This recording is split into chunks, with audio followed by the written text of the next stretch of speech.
Now, the problem is that most of the people are not spending enough on marketing because they don't know whether the marketing is working or not, or can we deploy this money somewhere else, or maybe just have increased bottom line.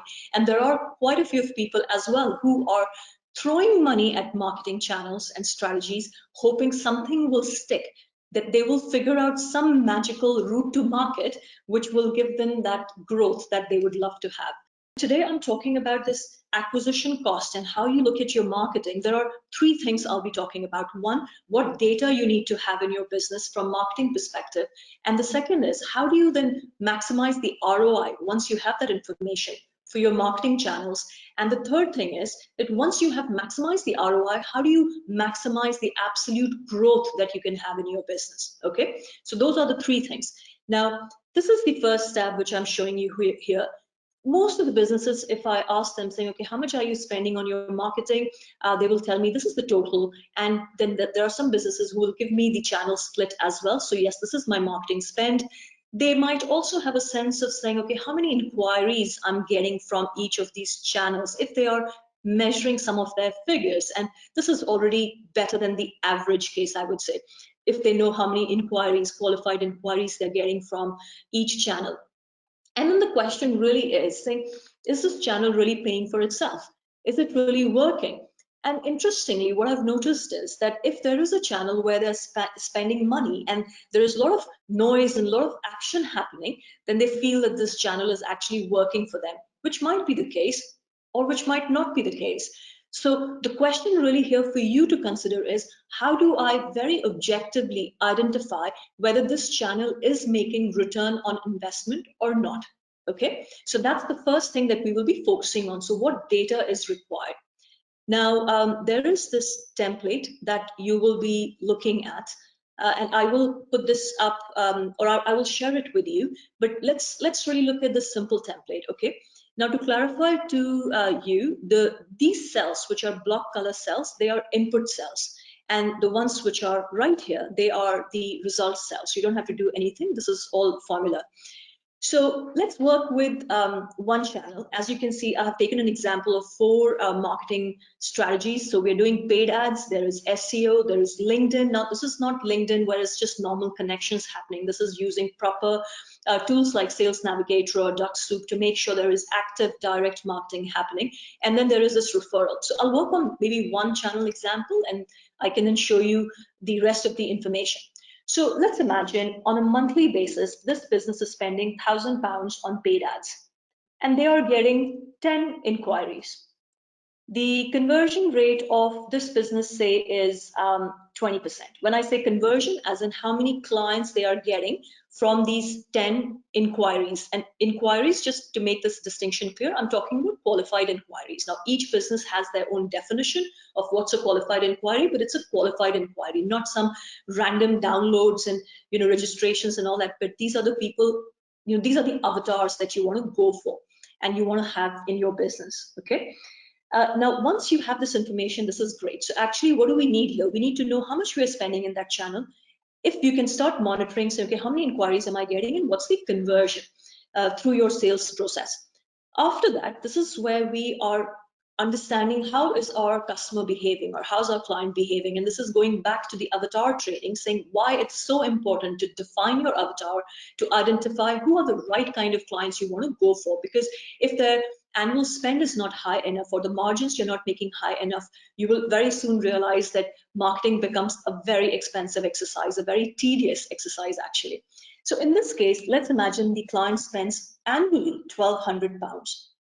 And the margin here is 35%, and I'm talking about gross margin. Remember, because marketing spend or budget is actually sitting in overheads. So you're really looking at GP level, and therefore when you're looking at return on investment as far as marketing is concerned, you're always looking at the gross profit or gross margin.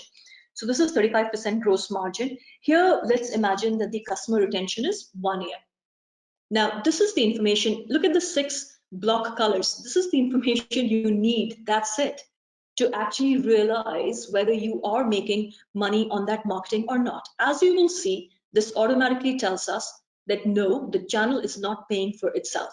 In fact, there is a negative 16% return. You're losing money on this channel. And if you look at the analysis here, the current cost per inquiry is what? It's 100 pounds. And what is the allowable cost of inquiry? And just to clarify how to calculate that, it's very straightforward. So if you look at gross profit per customer, that's 420, and the conversion is 20%. So you simply multiply these two figures, and that gives you allowable cost per inquiry.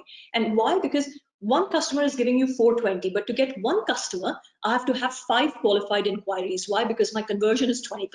So which means it's 420 divided by 5, which is 84 pounds is my allowable cost per inquiry for me to break even on that marketing cost. Okay, that's what that figure is, where I'm spending right now 100 pounds, and that's why there is a loss that's happening on this channel.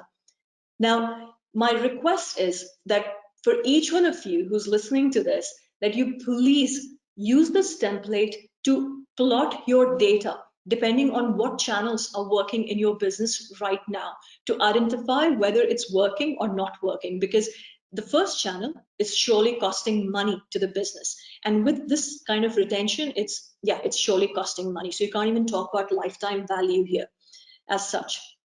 Now, if I give you an example, and I've simply plotted this further, now I've plotted here figures for SEO, LinkedIn, and referral. And as you will see, so this data, I'll give you some nuances here. Why I've consciously taken in ads lesser, just as a to make it as real as possible, that because it's ads, paid ads, people are a little more price conscious. That's why even the retention is not very strong. The margin is slightly on a lower side, wherein if someone is coming through SEO or through LinkedIn or through referral, the GMs are higher, the retention is higher, and yes, the overall spend and the price sensitivity is also better in that sense, right? So that's why there is this slight difference that you might see ads versus SEO, LinkedIn, and referrals. Now, when you look at that, it automatically tells you that yes, actually these 3 channels are working quite well. And in fact, they're making some solid return on investment, which is brilliant. And again, you will see for these channels specifically, what is the allowable cost per inquiry? What's the maximum level which you can spend to get a client?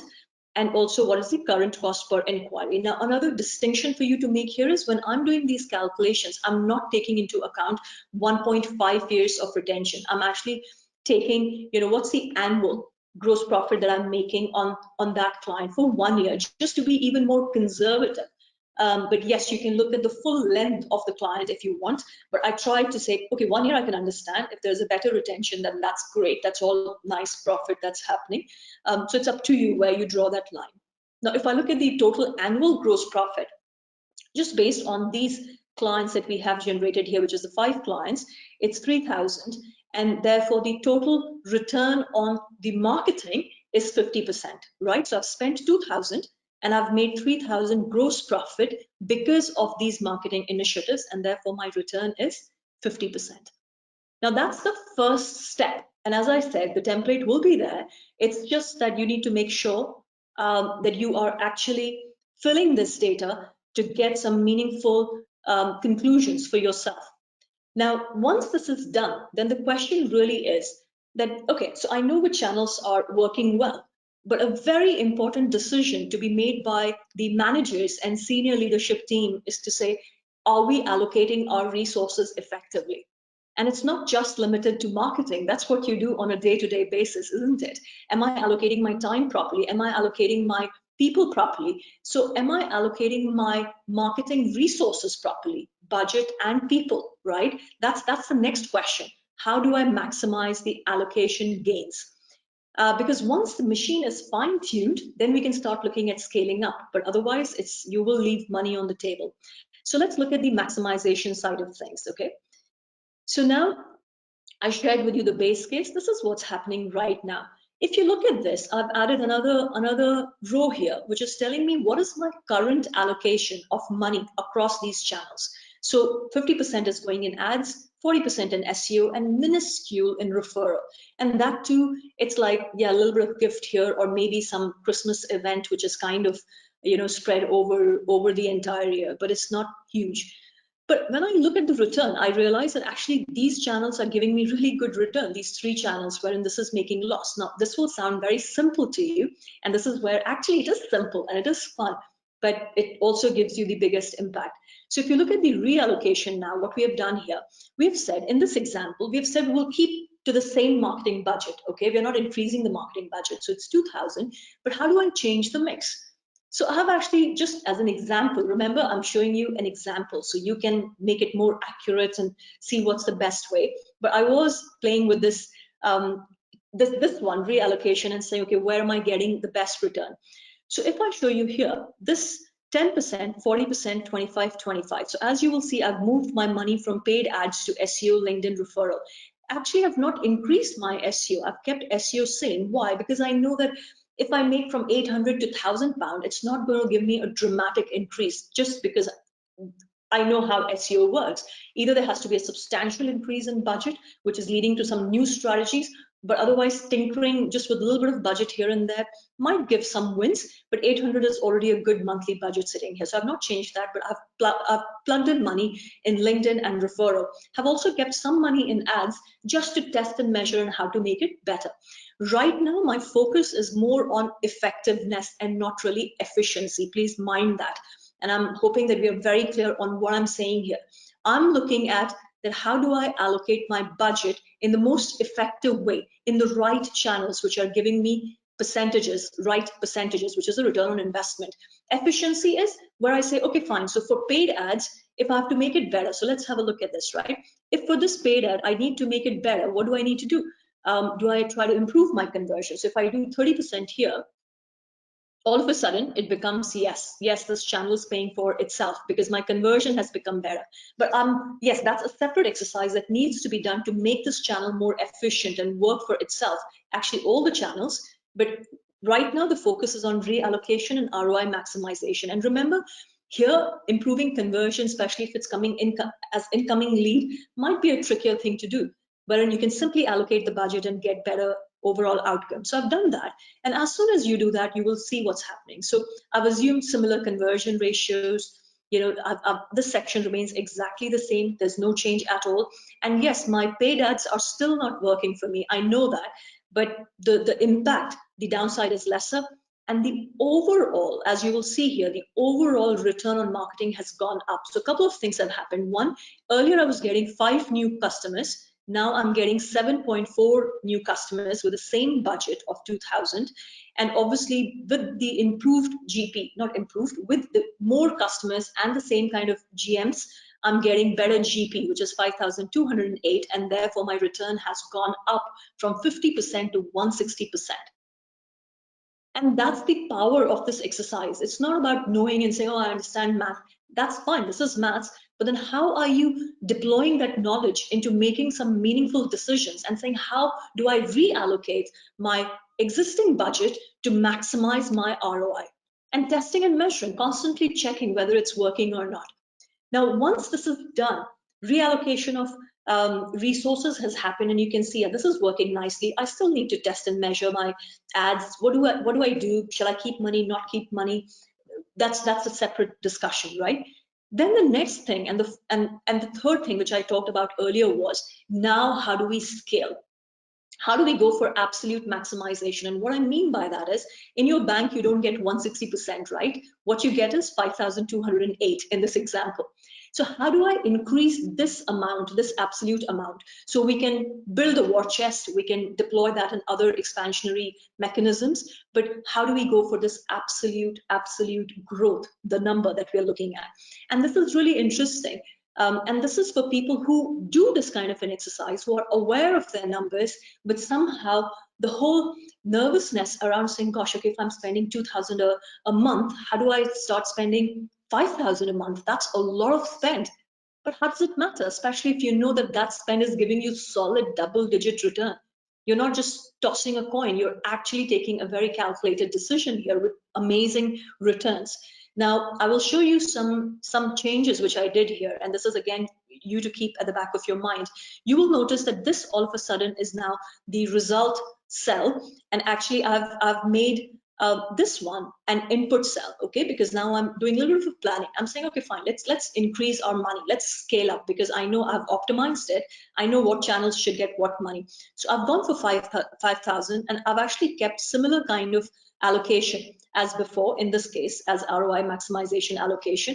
But what I've done is that, just to be practical, right now here I can see that my current cost per inquiry was 100, 150, 100. Actually, I've allowed some inefficiencies to come in, because it's possible when I'm doing some really solid SEO, maybe I'm not getting the similar kind of return. So basically the diminishing returns have kicked in, but there are still returns, right? So my cost has gone up slightly, not slightly, it's 25% increase in cost. Here it's doubled. So against 50, it's now 100, and 100 and then 150, right? So I've assumed that it's not going to be linear. There will be diminishing returns coming in as I spend more money on certain channels.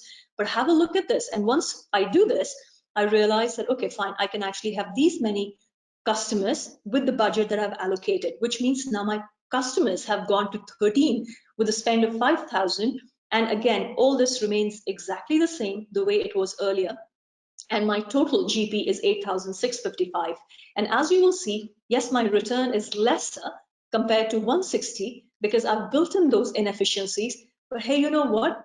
Ask yourself a question. How many times will you be spending £5,000 in your business if you knew for sure that will give you £8,655 as the return? That's the question.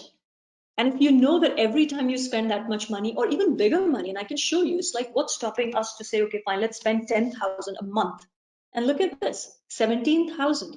You're making on the back of it. Yes, how much can it deteriorate? Because you know your capping, you know exactly what is the allowable cost per inquiry.